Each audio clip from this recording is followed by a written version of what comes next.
Need to scan a QR code from a photo? Here's how to do it on Android in 1 minute. Open your Photos or Gallery app and find the image with the QR code. Tap the share icon or three dots menu, then look for Google Lens or Lens.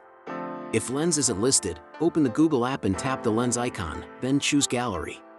Tap or crop the QR area so Lens can focus, then wait for it to detect the code. When Lens shows a link or text, tap to open it or use the copy option. You can also long press the image in Files or Photos and share it to Lens. Some camera apps let you select an image directly from the camera viewfinder. Choose the QR photo. No Lens?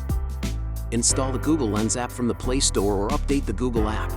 On older phones, download a trusted QR scanner app and use its import or gallery option. Quick recap: open the photo, use Google Lens or a scanner, then tap the detected result. Now try it yourself, open a photo and scan the QR code from your gallery.